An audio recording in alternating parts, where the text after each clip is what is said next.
welcome everybody. This is our third Sterning webinar event. We were doing these face-to-face before I won't even say the name of it, came about. And now what we're finding is we're getting so many more people wanting to join our community and hear different things about what's happening in the market, but then also things that might help you in your journey. Today we've got Angela Farmeary joining us, and she's an accomplished career coach and job interview coach, and she has her own career coaching business called Mindful Careers. I've known Angela for many years, and we were just talking earlier about our common alumni from how many years ago? No, 20 years ago. Showing our age, Emma, we're showing our age. I know, but that's okay. We've got experience under our belt, Ange. So prior to owning her own business in career coaching, Angela was a recruiter for a number of years for agencies and internal recruiters, internal recruitment, for Citibank and Coca-Cola. Angela is passionate about partnering with people to unlock their true potential, and not only just to find the right job, but then to also get that career satisfaction that they're craving. Angela is a qualified organisational coach with the Institute of Executive Coaching and Leadership, IECL, in Sydney, and has a master's degree in HR management from Macquarie Graduate School and a certificate in training and assessment. She is also a professional member of the Career Development Association of Australia. So we are in very good hands today. Before I hand over to Angela, just some housekeeping. Down the bottom, you'll notice that there's a chat box and there's a Q&A box. Now, in the chat box, you can ask questions and the whole group will see them. So one question we do want to ask at the beginning is, and you can answer it in either the Q&A box so no one can see but us, or the chat box. Can you just put down what you're hoping to get from today?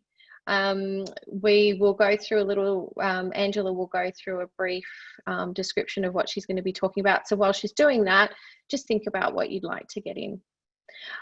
I'll hand over you to Ange. Cool, thanks guys, and thanks Emma for that lovely introduction. Good to see you all. Not that I can see you all, but I think you all know what I mean by that. So really, obviously the last few months have been, as everyone would agree, a bit strange for everybody personally and certainly career-wise as well. And I know at the moment, a lot of clients, a lot of people that are coming to see me are also, their jobs are either pretty vulnerable, or ultimately they've maybe lost their job or are going to lose their job. So there's a lot of instability and a lot of uncertainty at the moment. So really what we're going to cover today, what's next in your career, the three key things that Emma's mentioned previously in her invitation is really defining what's next in your career and some ideas on how to do that. A little bit about your personal brand and what I mean by that and how important that is. And then just a bit about actually creating a plan. So be it that you are looking for work at the moment because you've maybe just been made redundant, or you know that's going to happen, or even that you're just thinking you've been at home for a while now working and it's given you time to really reflect on where you're at and what you want to do next. So a lot of ideas depending on what your situation right now is. So defining what is next, and I mean, I encourage people to do this really before they go and put their resume together, their LinkedIn. I really encourage you to spend a bit of time doing this. So asking yourself these three things. So it's the who, what, why.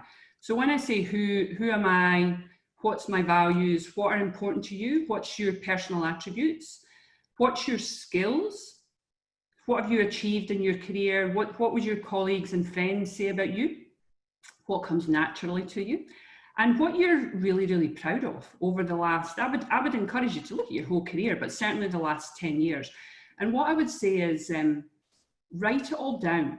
Don't just sit and have it going on in your head. I mean, that's helpful, but actually get some pieces of paper and spend a few hours writing it all down, because what this does is it also feeds into the answer to the question, tell me a bit about yourself. When you start to put yourself out there and you get job interviews or you get meetings, people often ask that question, tell me a bit about yourself, and this just becomes part of that as well. So it's really finding out what is important to you, and then ultimately why someone should hire you. You know, what benefits would you bring to an organization? Why you over everyone else at the moment? Because as we all know, it's a pretty competitive market at the moment. Absolutely. Yeah, so you really need to make yourself stand out. Very, very important. So spend a bit of time on doing that, then putting it all together and literally brainstorm it. So what do I mean by that? Think about what the market is asking for at the minute as well. And the best way to do that is to look at job boards. You might look at the LinkedIn job board, the Seek job board, ask your network. You know, there's no point in thinking at the moment, your ideal scenario, your ideal next move would be to say, move into the travel industry, when we all know that the travel industry is really taking a beating at the moment. So really think about what are your transferable skills, what is in demand at the moment, and where that you might fit. So the job boards are a great start for all that. And just having a scan through maybe 4 or 5 jobs and really reading through them and thinking, what are they asking for? Have I done this? Is it something that I love to do? Am I good at that? Do my peers tell me that I'm good at that? And then plotting that down so that you're getting a bit more of an idea about, as I say, you and what you have to offer, basically. Put it all together and then really think through where you're at with it and what's next and what you're doing before you actually start to build and update your resume, your LinkedIn, and I call it your elevator pitch, which we'll get to in a second. But before you do any of that, I think it's really important to just see where you're at and why. You know, I'll often say to people, why do you do the job you do? And I asked a client this just recently, and she looked at me quite blindly like, well, I don't know, because I like it. And I said, well, everyone has a purpose, yeah? So really spend some time thinking about the why. And using the 3 questions, the who, what, why, is a good starting point and a good sounding board to just make yourself do it. But definitely write it down. It's not really enough. You will get copies of the slides. Someone's just asked that. Yeah, I'm more than happy to share the slides so you can see them. You can see them later. But I'm more than you know, I really encourage anyone, especially people that are at a point in their career that they're thinking, is this really what I want to keep doing? You know? Yeah, and absolutely. And Angela, someone's asked as well for some tips to help navigate through these times and keep focused on passion, rather than job security. And I think these 3 things will really help with that as well, because you can combine the 2.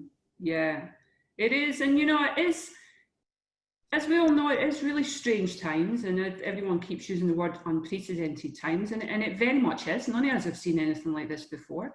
And I think, you know, the fact that everyone pretty much is still working from home, I think when you're on your own working from home and you've not got your colleagues to bounce ideas off and explain, maybe if you're having a bit of a bad moment or a bad day, it can sometimes make it seem even more stressful than maybe it really is.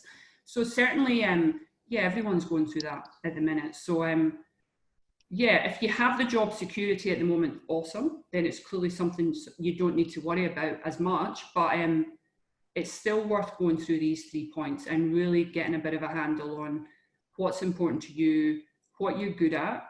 So when I say to people, you know, what's your strengths, what's your achievements, always relate them to what you're good at doing and what you love doing. There's no point in talking about things that you've done a lot of, but you absolutely hate it. For instance, if you're working in HR and you've been involved in recruitment and you hate the recruitment part, don't play that up in your resume or in your LinkedIn profile or in your value proposition to the market, because it's an area that's not important to you. So you always want to play up what you love doing and what you're good at and what really makes your heart sing, so to speak, not the parts that you do begrudgingly, really. So does that make sense? Has anybody got, before we just sort of move on to the personal branding part, which is clearly a big part of what we're doing today as well, has anyone got any questions on any of that, what we've covered so far? There's a few things coming through, but has anyone got any questions?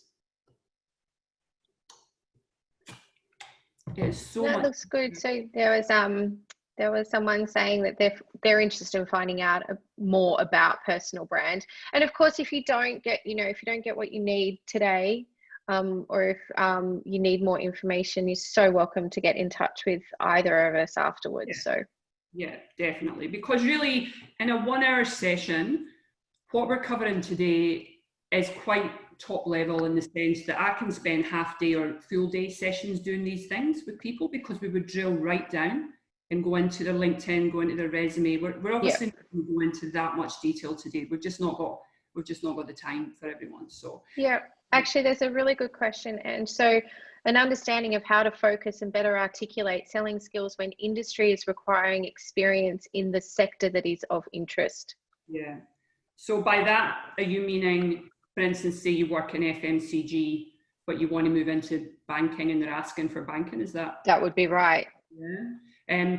Now, I mean, we'll talk about we'll talk about it in a minute, but the key thing with that is, if you're applying for a job like that and it's just through a direct job advert, it's a lot less likely that you'll maybe get noticed for it. So my way around that I always encourage people is to use their network. So try and leverage off your network to get into, for instance, if you're in FMCG and you want to move into banking, look at your immediate network and see, is there anyone you know in your network that works in banking?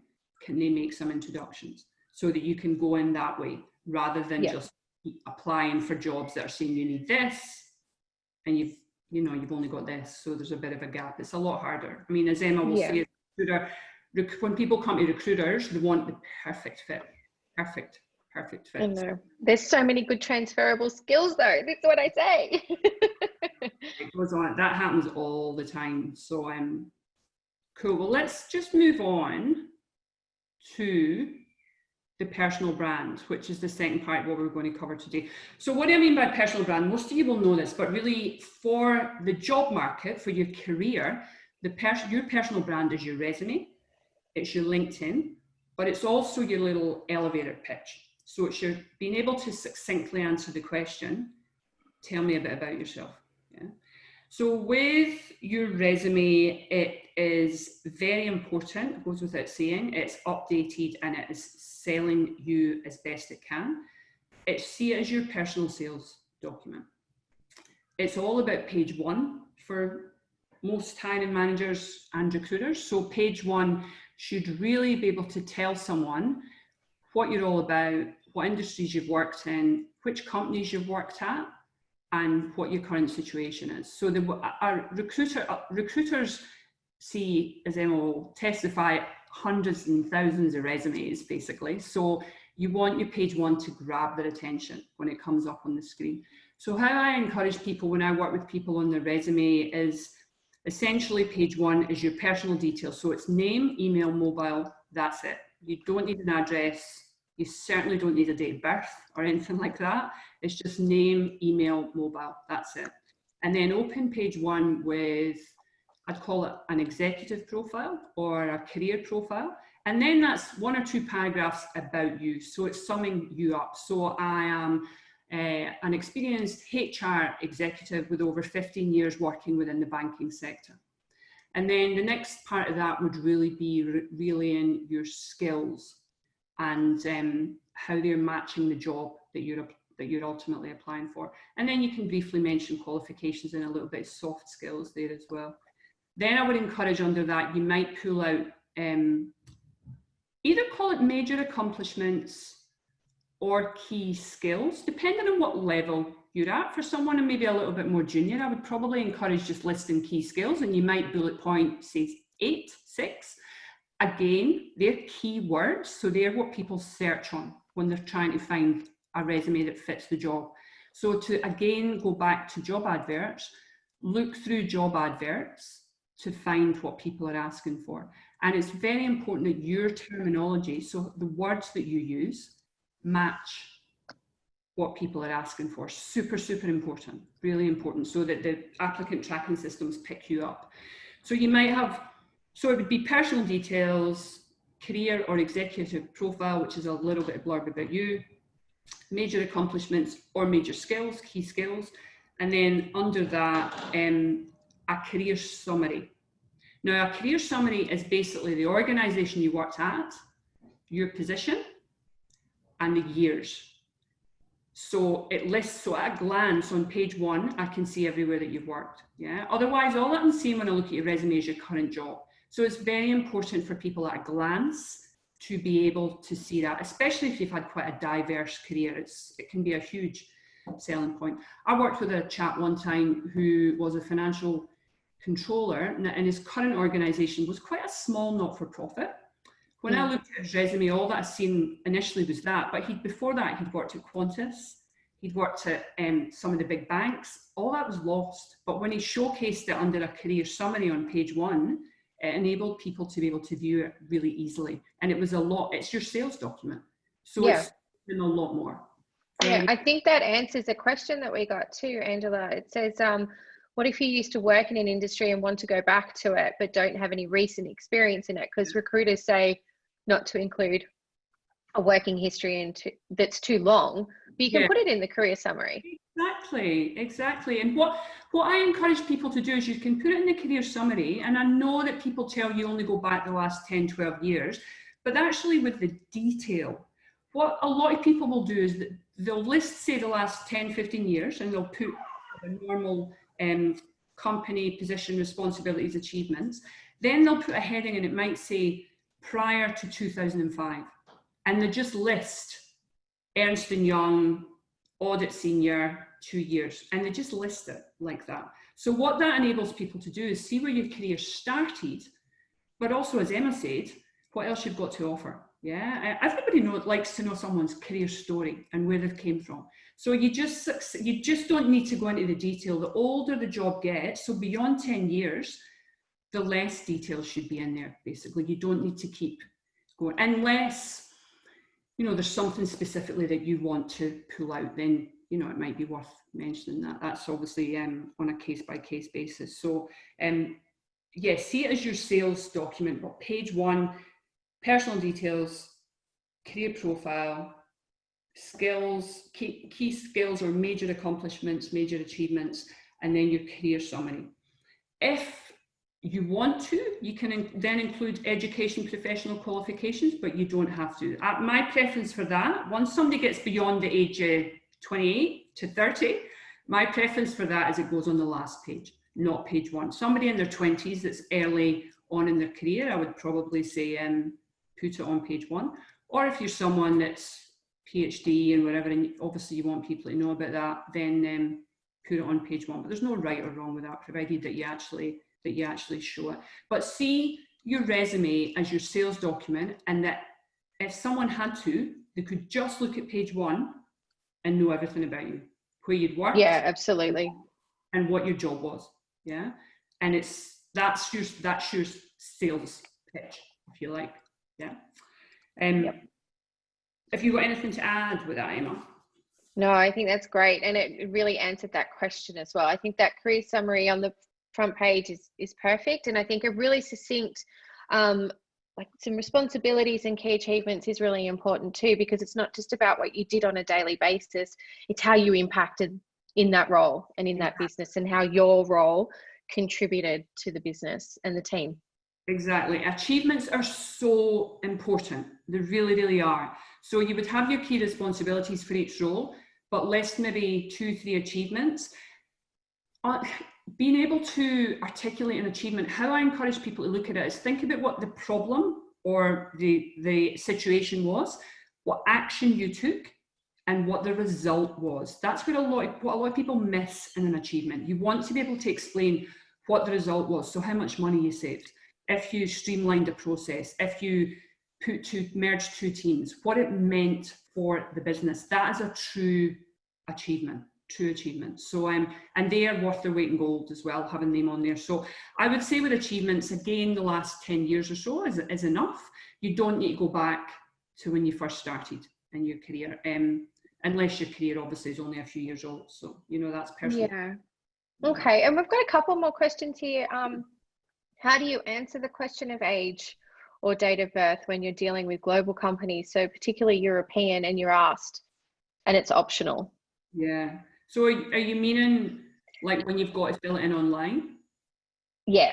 Yeah. There's nothing you can kind of do about that, unfortunately. I mean, in legally, not many say, what age are you? Yeah. Which is why I encourage. Do it in Australia. Yeah. I mean, I encourage, again, when you list your education, don't put dates on it.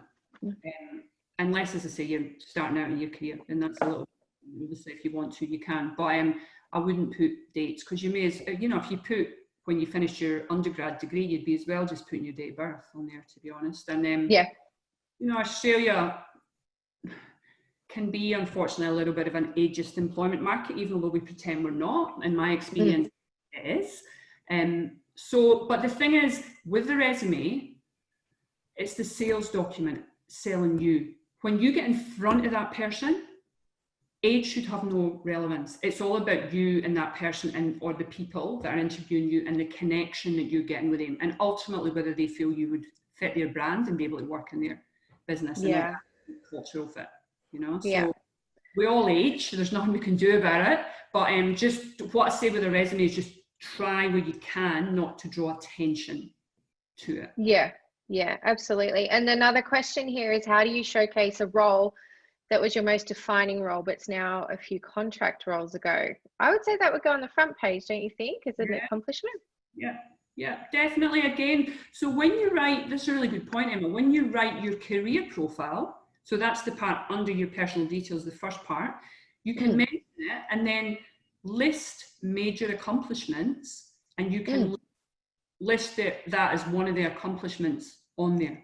So you may, what I often say to people with the major accomplishments, you might have a list of like 15 major accomplishments, but change them depending on what you're applying for. So you want the accomplishment to be matching what you're applying for. So if you are applying for a role through a job board and they're asking for specific things you know you have done, make sure that's listed as a major accomplishment. So that, in your case with that role from a few years back, I would definitely be listing that. Yeah. Really. And you can even go as far as to bold font the keyword. So if it was real specific that you is a real niche thing, bold font it so it jumps out. I mean, obviously the applicant tracking systems, the bots will pick a lot of that up if that's how that company operates. But it's still nice if you think of yourself looking at resumes to be able to see one come up on the screen and it jump out. It's quite powerful. Just don't overuse the bold font, because it can be a bit too much. But I'm quite a fan of that, to be honest with you. I really am. So but you always look at it and see it as your personal sales document. So now just moving on to LinkedIn. Again, LinkedIn goes with it saying it must be optimized. What do I mean by optimized? That you've completed every part of your LinkedIn profile. If you're not doing that, you're underselling yourself. Everyone nowadays looks at everyone's LinkedIn profile. And I said that to Emma when her and I were catching up recently. Having an incomplete LinkedIn profile is like having an incomplete resume. You would never send an incomplete resume to a job, so don't have an incomplete LinkedIn profile. So that means filling in the about section, the summary part, and you can lift what you've got on your resume under your career or executive profile. You can cut and paste and move that in, but just fill it out a bit on LinkedIn. LinkedIn gives you 2,000 characters there, which is a lot. And they want you to tell your story. They want you to personalize it a little bit and tell people what you're good at. So put your accomplishments on there, sell yourself basically, especially at the minute if you're not working, you've got nothing to lose by doing that. And really think about the keywords, your main skills that you want to get across in your profile. And the number one thing, and we've actually got it as the next slide, make sure your headline, your LinkedIn headline, which sits below your name, reflects your key skills. I cannot stress this enough. It is so important. So many people that I've been working with recently, they'll have looking for my next opportunity. Yeah, it's not telling me anything. So if you think if I'm a recruiter or a hiring manager and I've got a big search HR people that I'm looking at for a role, all that I'm seeing is the name, the photo, the headline, the location. If all that I'm seeing for your headline is looking for my next opportunity, I have no idea what you're offering me. And that aside, these are key words that people search on. So, you know, some people, if you look at the second one there, I mean, these are all just ones I've kind of made up, but head of people and culture at Sydney University. So this person's in a job, perfect. But what they've also then done is added a couple of other skills to just enhance what they want to be known for and what they see themselves as good at. The third one down, she's a human resources analyst. She helps organizations maximize efficiency in the HR function through HR analysis. So she's telling people what she does, which is fantastic. You did have 120 characters. They've just 2 weeks ago increased it to 220 characters, which is quite a lot. Yeah. The key thing I would encourage, if you don't do anything, is really the top one. Really, especially if you're not working at the moment, use that. If you're working at the moment, you might more utilize the second one. So head of people and culture at Microsoft, HR strategy and planning, business transformation, board member, whatever you want to put on there. And I just encourage using the vertical lines, but you can use the little characters and emojis. A lot of people like them. Personal choice with all that as well, but it is so important. I guess it depends what type of organization you're trying to target as well, with the emojis and things like that. Because exactly. The culture, some cultures, some of the, and some of the like the tech startups and ones like that, or people like Canva, all the ones that are all a bit groovy. They a lot of the guys will have more of the emojis and things in there. But again, it's totally personal choice, and what it should be is relevant to you, and this is part of your brand. Yeah. So you want it your values. Exactly, and professional and represent you really, really well. So cannot stress enough the LinkedIn headline. If you've not worked on it, just click the little pencil. I might have to look at mine again. Yeah, I know. I mean, that's the thing. And, everybody should update them every few months. Just keep on top of it. And obviously, as I said, if you're in a job, you're not going to be disrespectful to your company and say nothing. And especially if you're happy, you're not going to be disrespectful to your company and put nothing on there at all about them. So the second one is a nice choice, I think. Something along the line that tells people what you're currently doing, but it also tells people what your key skills are and what you love, where you can add value, what you're good at, what you enjoy. Super, super important. So I would encourage everyone to do that. And it's just the vertical line, which is just one of the symbols that will be, mine is above the enter key. People ask me all the time, where's the vertical line, Angela? If you can't just use an L, it's okay to use an L, or a little diamond or something like that. Looks pretty nice as well. So perfect. We've got a few questions here. Do you want to answer them now, or do you want to wait a little bit later? I think you answered this one. So I've also heard you should change your resume based on the role you're applying for. I don't do this. I change up my cover letters accordingly, but have a standard resume. You covered that. I think that it's important to reflect it in your resume, because those keywords will be picked up, won't they, Angela? Yeah, personally, I would change your resume for each role. So I would encourage everyone to have a master resume, and then I would tweak it depending on the role you're applying for. And that will mainly just be page 1 that you're going to tweak. As the major accomplishments, or your profile, as in your executive profile, the opening paragraph, that would be the main part I would encourage people to change. A lot of people don't look at cover letters because they're being rude, they've just not got time. So don't place a lot of weight on what you put in the cover letter to get picked up and get noticed. So, no, because a lot of that information should be in your statement anyway, on the front page. Yeah, I post regular articles on LinkedIn and also have them on my own website blog. And I did one last week on cover letters. And I know a lot of recruiters. I worked in recruitment for 15 years. And I was trying to get them to engage and give me their comments. And they were all saying, we don't read cover letters. Why are you asking us about that? And we've not got time to read cover letters. So, but if someone asks for one, you have to do it. But with any cover letter, just keep it pretty brief and very to the point. The resume should be able to stand on its own and represent you. So somebody should just have that, say, in their hand, no cover letter, and that's what they're basing it on. So don't undersell yourself by only including it in the cover letter, because it may get missed. It may get missed. So I would encourage you to tweet your resume. Yeah, absolutely. And there's a couple of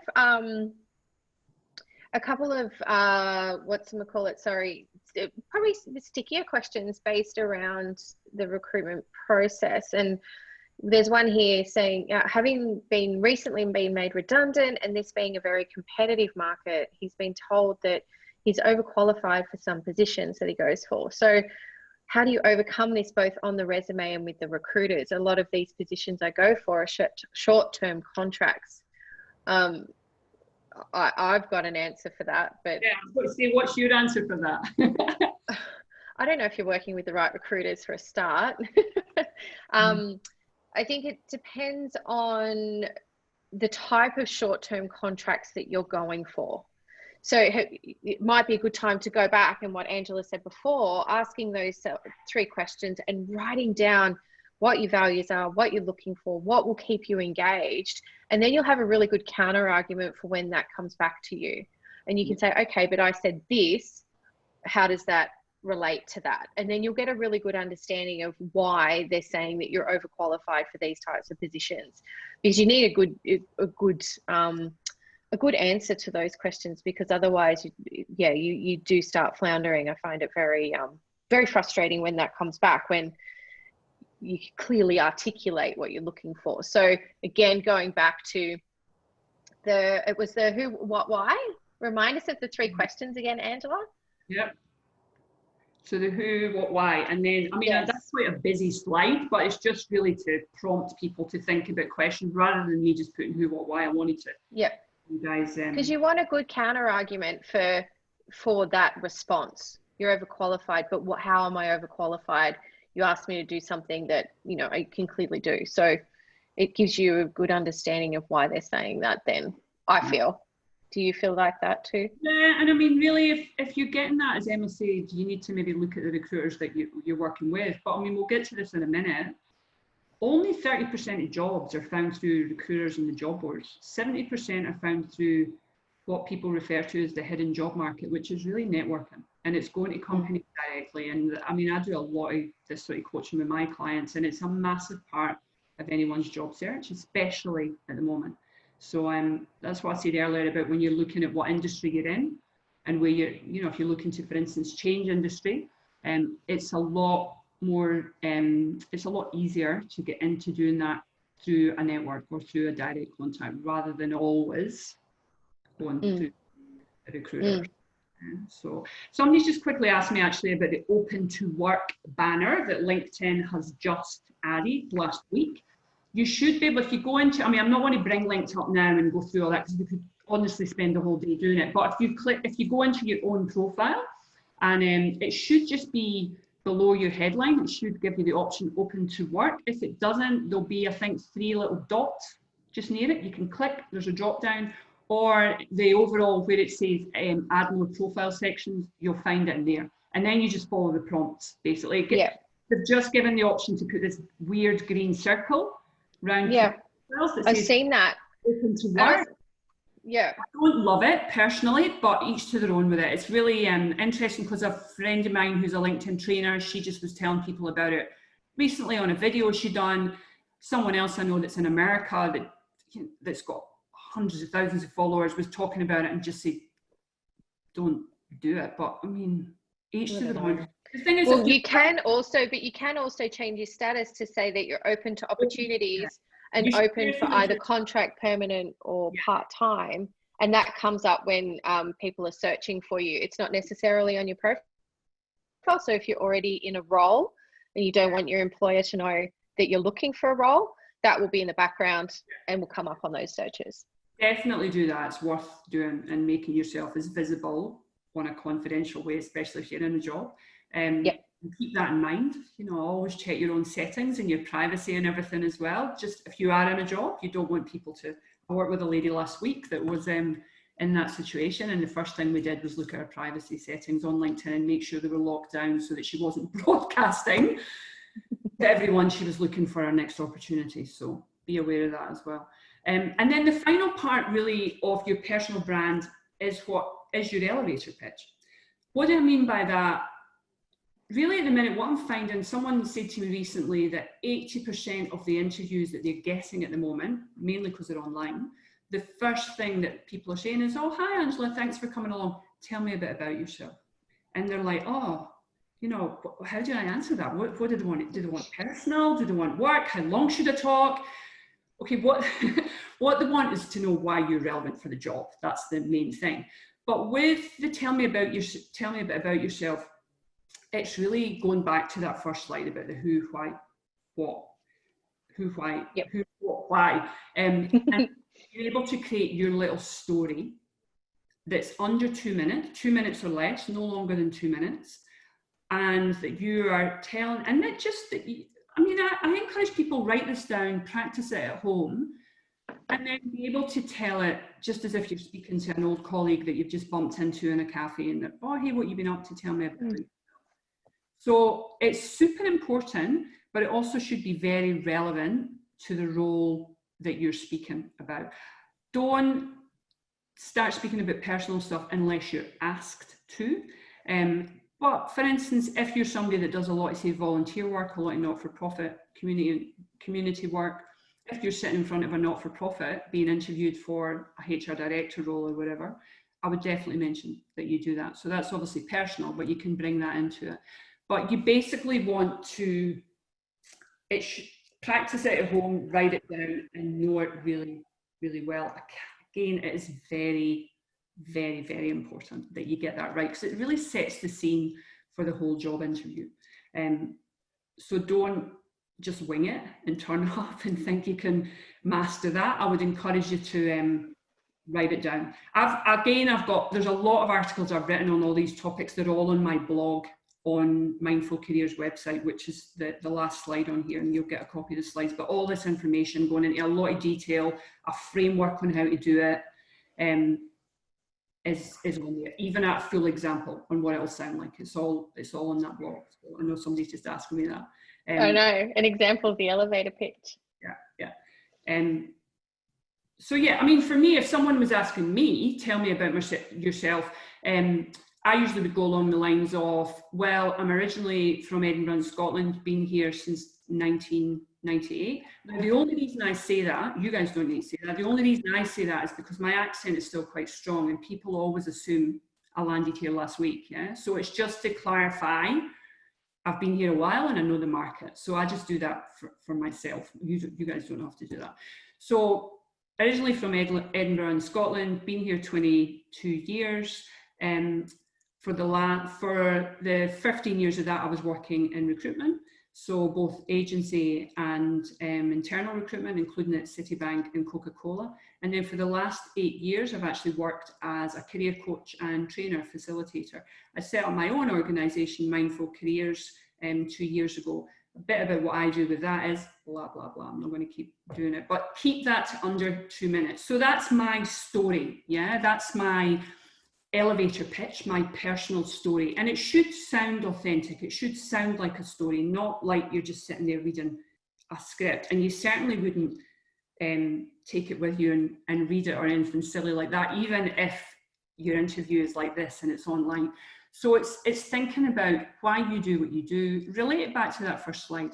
Why you do, what you love about what you're doing, and where you can add value to that organization. In other words, why you're sitting in front of them, basically. And then finish it by saying, and why I'm interested in this role is, and linking it all back and everything as well. Or if it's just a general meeting, because you've managed to get a meeting with a company you'd love to work, why I'm interested in your organization is. And then you've looked at their values, you've looked at what's important to them as a brand, they resonate with you, so talk about that as well. But 2 minutes or less, no longer than that. It's just too long. Absolutely. Customized headlines. Now, before we move on to the next part, which is the plan, is there any more? There's a couple of questions here. One question was, it seems to be common practice that an organisation will advertise a role not provide an update on application status and then repost should you reapply. Oh, goodness, On that, I would, yeah. It's to me twice in the last 3 weeks. It's called ghosting. Apparently, do you call it that, Emma? Ghosting? Well, candidates do it as well. Yeah. Yeah, it can happen, and it is really frustrating. I think it's really important to know where your applications have gone to, and I think that's all part of it. If you track that and then you ring the recruiter or try and get in touch with someone, and I know it's so frustrating sometimes because the ads on Seek don't have a contact person. You don't know who's recruiting it. And if it's for a big organization, is it with a talent acquisition person? Is it with a HR person? Who knows? So that can be really frustrating, especially when you don't get an answer. But really, like, it comes down, like in this plan piece, is making sure that you track every application that you've made. And then you can go back and say, well, actually, I applied for this.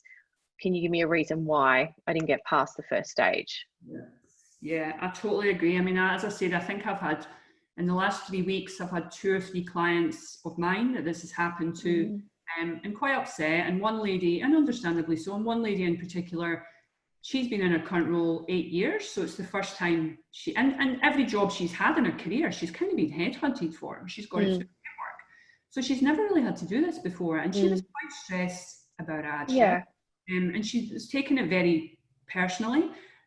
Which I know is hard not to do, but as Emma said, when you apply, you've got to keep tracking and keep in touch with them, and ideally maybe find out who the hiring manager or the recruiter is. And if you haven't heard back, phone and email them and just say, oh, hey, I applied for this role 3 weeks ago. I haven't heard back. I have noticed that you've re-advertised it. Can I assume from that I'm not going to be considered for the role? It'd be great to get some feedback. I mean, again, they might ignore that, but I think try. You can only try. Yeah, it's so frustrating. Advertise a role, it means unfortunately they're not considering you for the role for whatever reason. And often people, when my client, when I got her to go back and look, the initial email she got to say that they'd received their application, it did actually say in there, we will only be in touch if you're selected for shortlist or for interview. So I said that's them covering themselves, that they're not going to get in touch with everyone. Because at the minute, recruiters are getting, I mean, I will testify to this, 300, 400, 500 applications sometimes for every job. They're not going to phone, well, they can't physically phone every single one of them, unfortunately.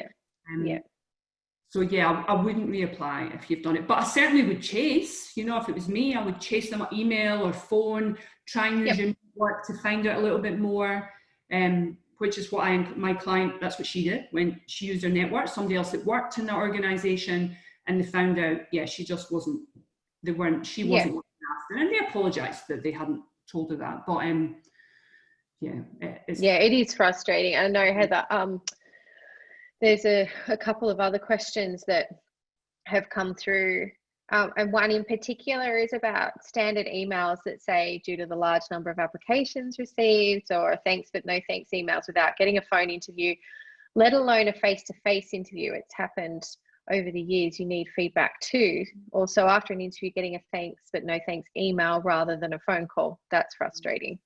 And no specific feedback.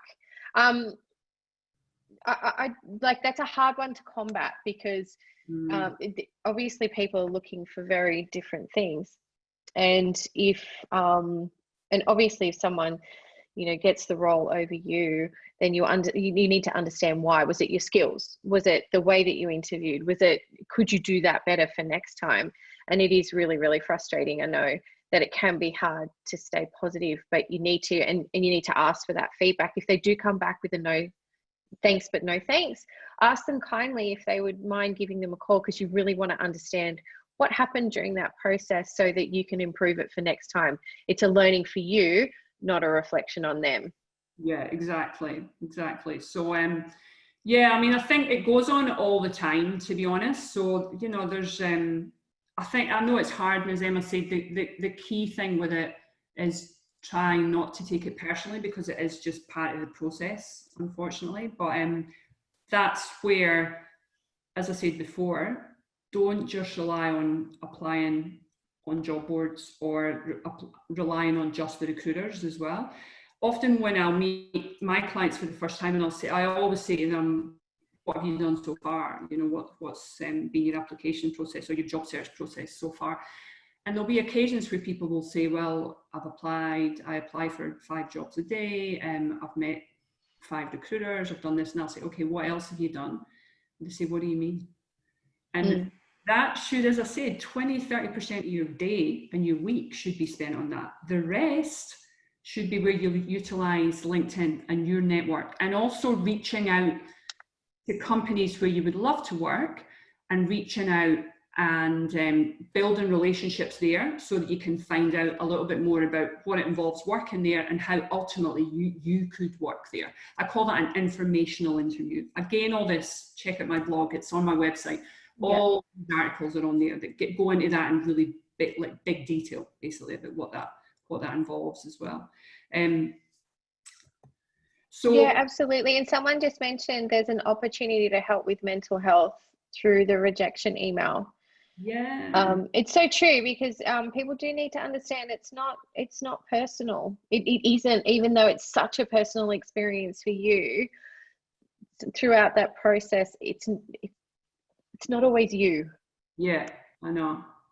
Yeah, it is really it's really hard, but yeah. And at the minute, as I've said before, because we're all at home, primarily working from home, it's very easy to be in our own heads and overanalyzing everything and taking things really personally. We all do it, me included. So, you know, I think if stuff like that's happening, it's happened a few times and you're like, geez, I'm over it, close your laptop and go out and get some fresh air and get away from it all, and then come back and refresh, because it honestly isn't you. It is just part of the process. And at the minute, the job market's very competitive, and it's probably going to be for a while. So yeah. So with all of that, what we've spoken about so far, thinking about what you want, what you're all about, thinking about your brand, there's no point in doing all that if you don't have some sort of plan. Okay, so for me, this slide here, really knowing what you want, what is your end goal, set goals, set timeframes. Now by that, if someone has just been made redundant and is out of work, then immediately I would be talking to them about, okay, what's your financial timeframes with regards to, like, how long does it need to be before things get that you really, really need to get any job type thing. And then we'll map out a plan on how that looks for them with regards to their actual job search. Tracking everything that you do. So what do I mean by that? Again, I encourage people to use Excel. I'm a big fan of Excel. And I would have basically the company name, the person's name, their details, how I know them, through what manner, what have I done about reaching out to them, what the outcome was, and what's the follow-up. So I have a spreadsheet. If anyone wants that, again, my email will be at the end. Just drop me an email, or ideally connect with me through LinkedIn, and in the little note, just tell me, was at the Sterling webinar today, can you please email me this Excel activity tracker that I've created that I give to my clients. And then you use that to track your activity and what you're doing. And to be honest, you know, another reason for doing that as well is we're much more inclined to get things happening and get meetings set up when we're actually writing it down and putting some substance around it, not just having it all in here. Having that reminds you at the end of the week what you've done, but it also reminds you what you've got to do for the week after. So, you know, I've always been a big fan of writing stuff down on a to-do list, but whenever I've been looking for work myself over the years, this is what's really worked for me, and I still recommend it to people now.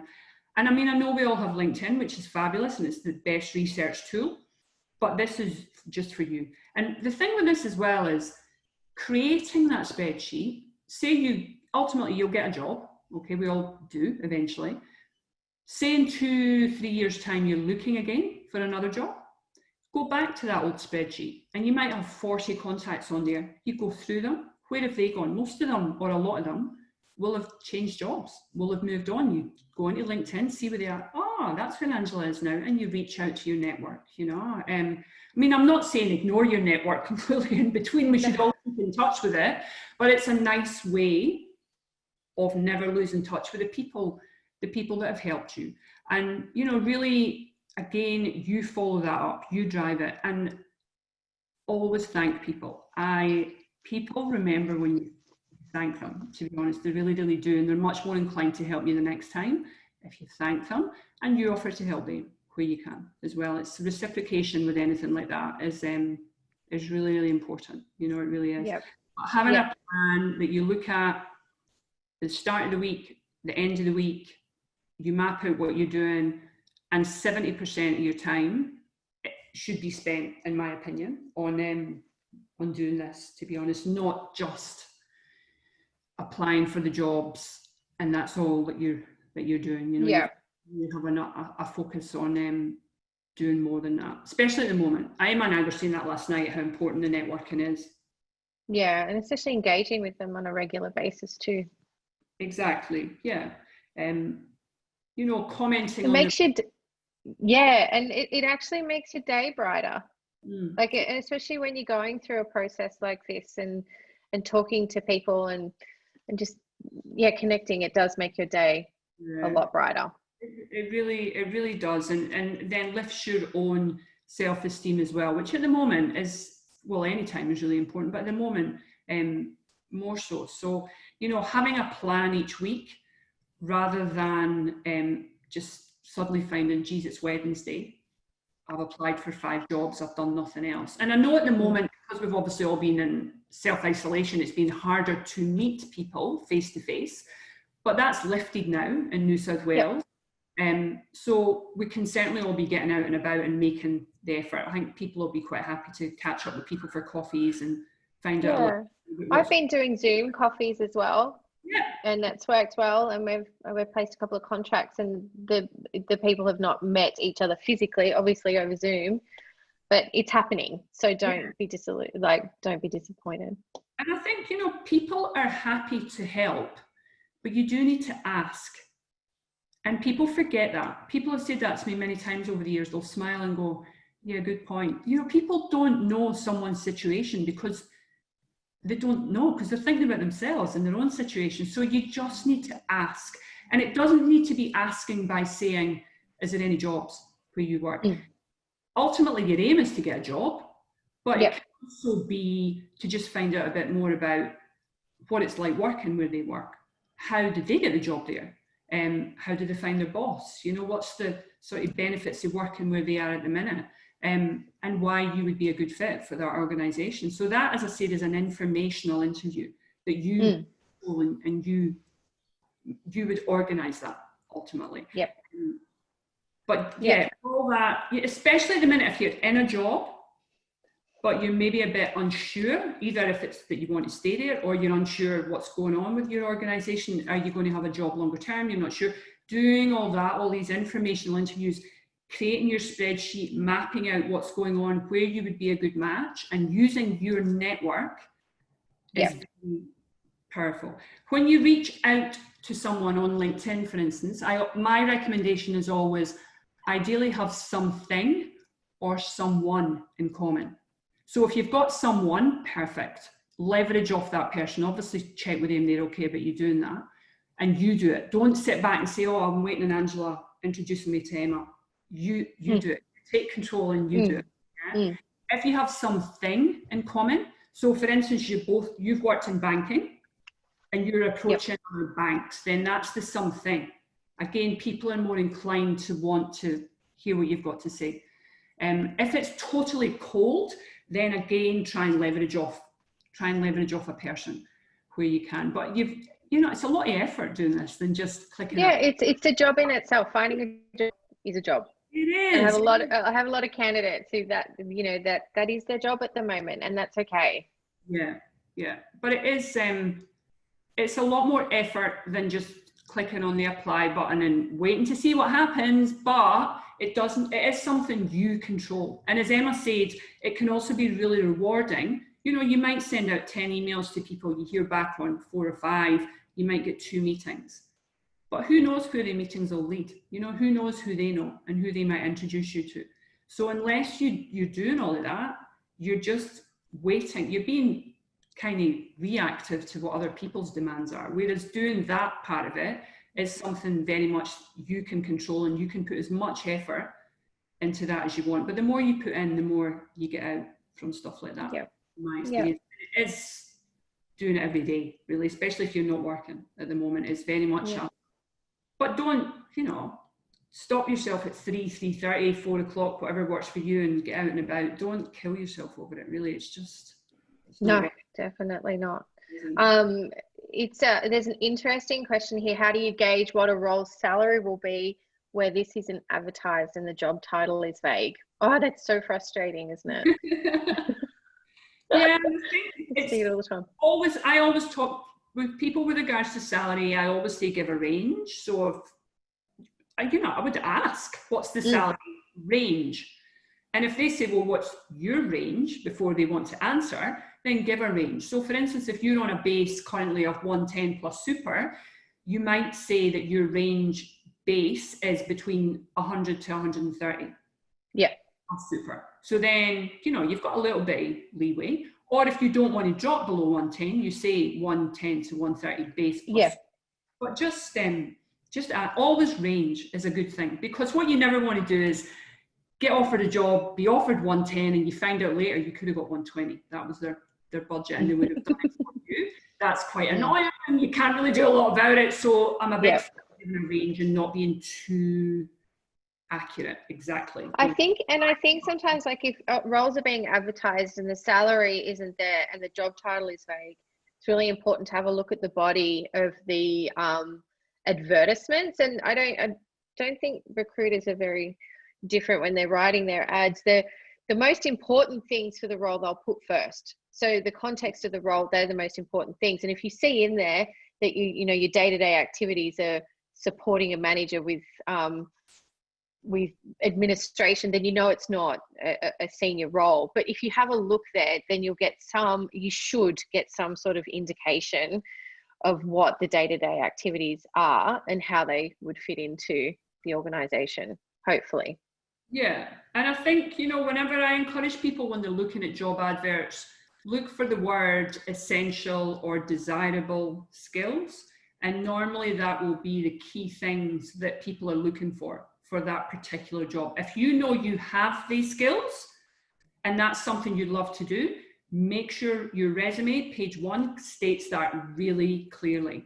So it's not, if they're asking for something specific and you have done it, then as I said, page 1 and the number of years and everything as well, just to push it even more, so you show how impressive your resume is. But it's all about having, for a job advert, it's really they want a square peg to go in a square hole. So they're listing what they want, and if you have that, you'll go further up the list. Now, I know often people say to me all the time, but Angela, I had all the skills and I never got a phone call. That's a very common question. Why was that? As I said, that's a very thing I get asked a lot. Who knows, to be honest. But often they'll put so much in the job advert. But for instance, if they are, say, a pharmaceutical company, they're probably really, their first choice is wanting people in pharmaceutical industry. So if you are applying and your background is working within financial services, even although you have all the skills, you're a lot less likely to go in that top 10, top 20. I mean, when people put a job advert up, they can get anywhere from 100 to 300 applicants. Yeah. They want to shrink that down really quickly to create a short list that goes to their clients. So if there's people in there that look good but haven't got just the final tick, if there's 50 others that have, they will unfortunately jump ahead of you. So no one's saying you couldn't do the job. It's just that at the time, there may be other people in the hiring manager recruiter's head that look more suitable for what they want. That's the only difference. Yeah, that's the way it goes. And and someone mentioned it earlier, that there are some organizations with very clever ATS solutions. It's not just disappointing that you don't get a response from those, but sometimes even like getting through those, if you don't have the keywords and everything in there, it's not just in the recruiter's head or the line manager and what they're doing, it's the ATS too. So make sure that, you know, you're putting that in there. But it is disappointing when you don't get a response from those big organizations. Yeah, and I mean, it's all about keywords. As Emma says, the ATS is applicant tracking system. Most large organizations have them, and basically they filter the resumes. So look for what the keywords are. By keywords, you need to really scan the job advert and think, what are they asking for? There is a website also called Job Scan, all one word. So just Google Job Scan, JOBSCAN. You can load your resume and you can load the job advert, and it tells you how much of a match you are. Now, you only get 2 or 3 free goes on it, and then it starts trying to charge you, but it's really interesting. A lady I worked with recently, I encouraged her to do it because she was getting quite frustrated. She did it, and her match was 20%.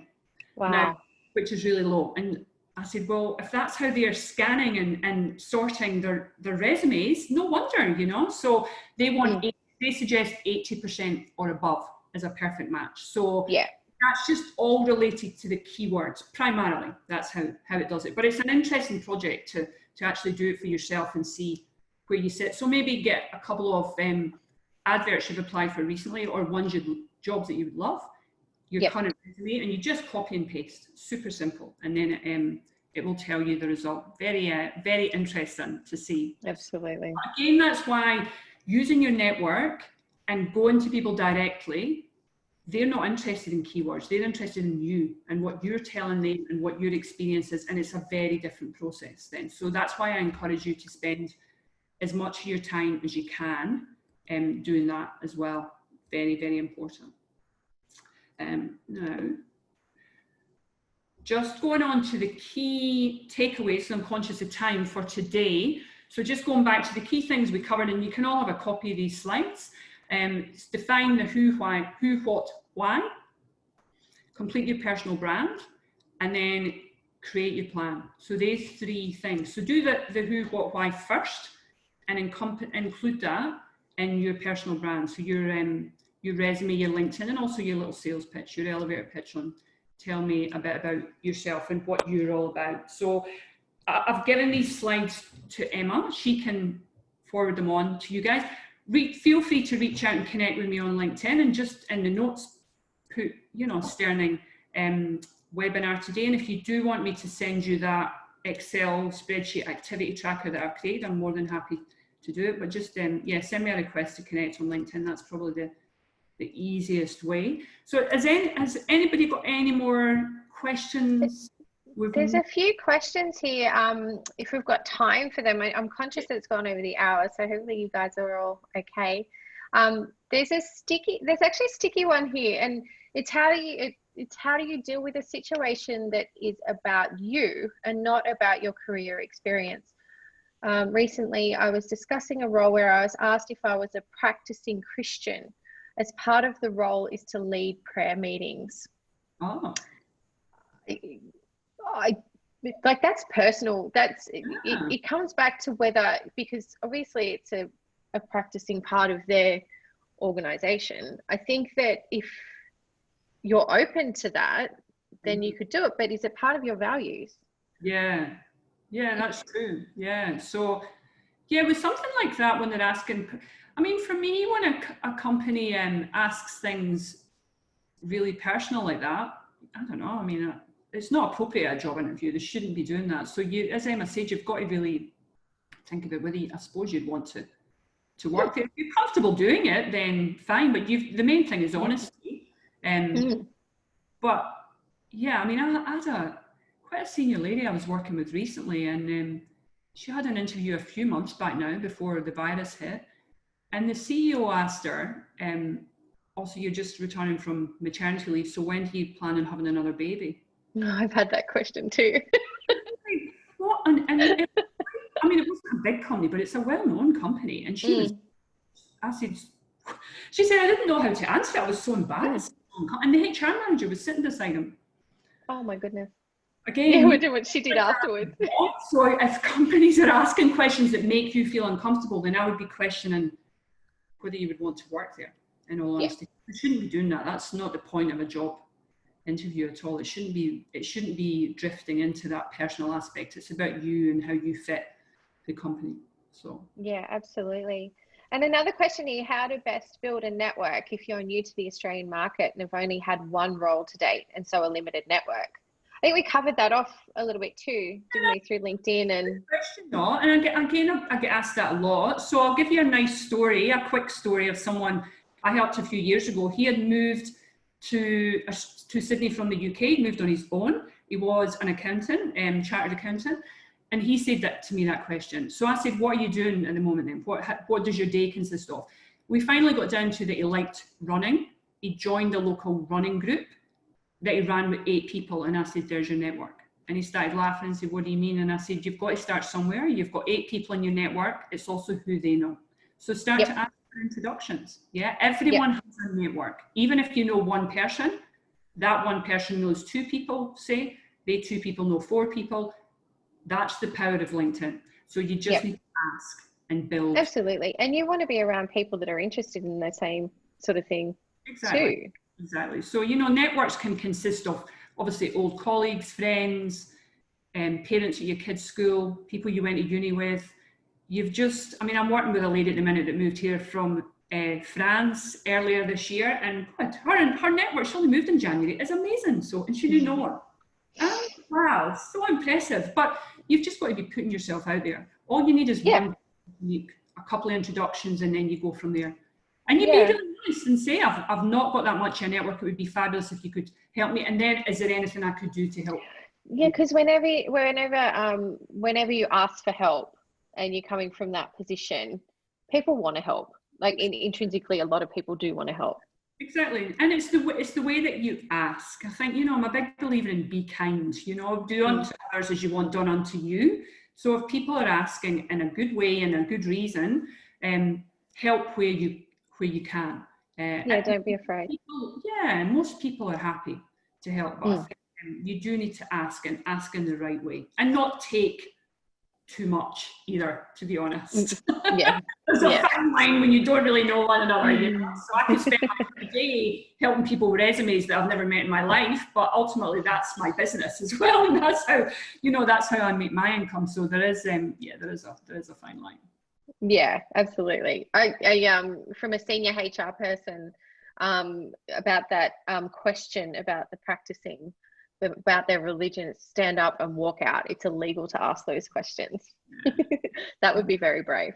Yeah, good for you. No, that's the really hard ones. But anything that makes you feel uncomfortable, you know, if you're not comfortable doing it, then you don't want to work there, really. I think there'll be other jobs. Yeah, so move on. Yeah. Well, it's now 1:10, and I'm mindful that there's still some questions left there, and a couple of them are quite specific to the people. So you're more than welcome to connect with us on LinkedIn and ask those questions directly. But thank you for all of your input today, and thank you for joining us. Angela, is there anything else that you'd like to say before we leave? Just best of luck, everyone. I know it is a tough market at the moment, but things will get better, you know. And I just think keep persisting. Get absolutely. And your LinkedIn that you're happy with them, and create your plan and keep persisting. You just got to keep going with it, and things will start to happen. I had a message last week from a guy that I worked with last year, actually, and it's taken him a while, but he's managed to get a 12-month maternity contract in the HR field, and he was delighted. And he said, he started to laugh and said, your advice was right. I just kept going and going and going, and he's got something. He started this week, so you know it will happen. It might take longer for a lot of people than maybe it normally would, but And I think absolutely. And I think on that point, it's really important to be maybe a little bit more flexible than you were before. So if you were just dead set on perm, now's the time to say, actually, I'll be open to a contract. And contracts are not bad on your resume. Yeah. They're not bad for your career. So I think it's important to be open to different things that you may not have thought of before. Yeah. And I think, you know what, when someone said to me a couple of weeks ago, the favourite interview question is going to become next year more so, but how did you get through the coronavirus? How did you cope? What did you do in 2020? Especially if you maybe weren't working for the year, because you'd lost your job early on, and people are going to ask, what were you doing? So it is important to include that in your story. You know, a lady I spoke with this week has been upskilling. Another lady I spoke with, she started an MBA program. So yeah, we all need to have a plan and be as adaptable and flexible with that as we can be. But, you know, it's important that you don't get yourself too down and frustrated about it, because things will change. They're probably just going to take a bit longer than maybe. Yeah. But yeah, you've just got to keep persisting. Persistence is my number one trait when people in the job section. It really is the number one thing I would encourage people to just keep doing. But it's been lovely. Not that I've seen you all, but it's been lovely to engage with everyone today. I said that to Emma. I do a lot of these, and it's normally in a room full of people, and there's obviously a lot of engagement, and I make them very interactive. So this is quite unusual for me to just have me talking to me and Emma, and you guys are all invisible. But it's been really, really great to do this today, and I hope it's added some value. And please, as I said, reach out, connect with me on LinkedIn. I'd love to hear from you. But I wish you all the best of luck. Oh, someone said thank you for a nice confidence boost. Yeah. And to thank you, and someone said thanks, Angela, lots of info, but great to refresh it, plus learning new tips along the way. And her dad is Scottish from Paisley, so she loves listening to you. I know, that's the thing. Normally I would be getting all these, you know, any other Scots in the room love to have a chat with me and whatever, but yeah, I can't hear any or see any, so, but never mind. It's been yeah, it's been great. So best of luck, guys, and yeah, do reach out to me. And again, when Emma sends out the slides, the final slide that we're looking at the moment, it's got my website on there. I've got a blog on there that's got a lot of articles that I've written in the last few months, all very relevant to now, so you can have a read through them as well. But good luck. Thank you, everybody. Have a great afternoon. Thank you, Angela. Bye, guys. Bye. Bye.